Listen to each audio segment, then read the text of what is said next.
ये खबर KR मंगलम university द्वारा प्रस्तुत की गई है। किसने कहा कि विद्यार्थियों ने कहा कि हमें माफ़ करिए? मैंने तो नहीं देखा कि किसी विद्यार्थी ने कहा है कि मोदी जी हमें माफ़ करिए।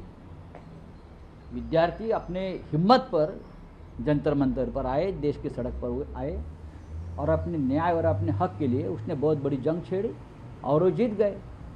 सरकार हार गई है, सरकार डर गई है, सरकार सदन से, पार्लियामेंट से भाग गई है। तो आपके पास कौन आया था हाथ जोड़कर कि हमें माफ़ करिए?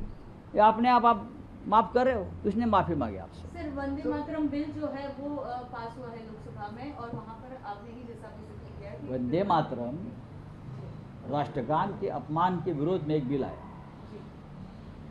और पूरी चर्चा में, और जब बिल मंजूर हो रहा था लोकसभा राज्यसभा में, प्रधानमंत्री और गृह मंत्री गायब रहे।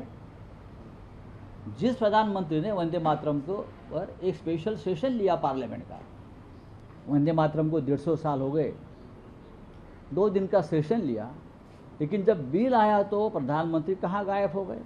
ये तो राष्ट्रगान का अपमान प्रधानमंत्री ने किया है।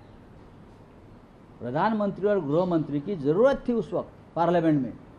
राष्ट्रगान के ऊपर एक बिल पर चर्चा हो रही है और देश के प्रधानमंत्री नहीं, देश के गृह मंत्री नहीं, तो दोनों, ये तो राष्ट्रद्रोह का मामला बनता है। कायर है ये दोनों। कहाँ गए ये लोग? दुनिया को राष्ट्रभक्ति का पाठ पढ़ाते हैं और खुद भाग जाते हैं। Thank you. तो क्या आपको लगता है माफी मांगनी चाहिए किसने? पीएम और एचएम को? देश के पीएम और एचएम को माफी मांगनी चाहिए? उनके ऊपर राष्ट्रद्रोह का मुकदमा चलना चाहिए। कहाँ गए थे आप लोग जब वंदे मातरम बिल पर चर्चा चल रही थी? आप कहाँ भाग गए थे? अब दूसरों को राष्ट्रभक्ति का पाठ पढ़ाते हो ना, तो आप कहाँ थे? दोनों सदन में थे, दोनों बैठे थे उनके कार्यालय में, चेंबर में छुप कर, लेकिन सदन में नहीं आए। वंदे मातरम के बिल पर चर्चा करने के लिए या जवाब देने के लिए कोई जूनियर मंत्री को भेज देते? ये सरकार चलाने का तरीका है क्या?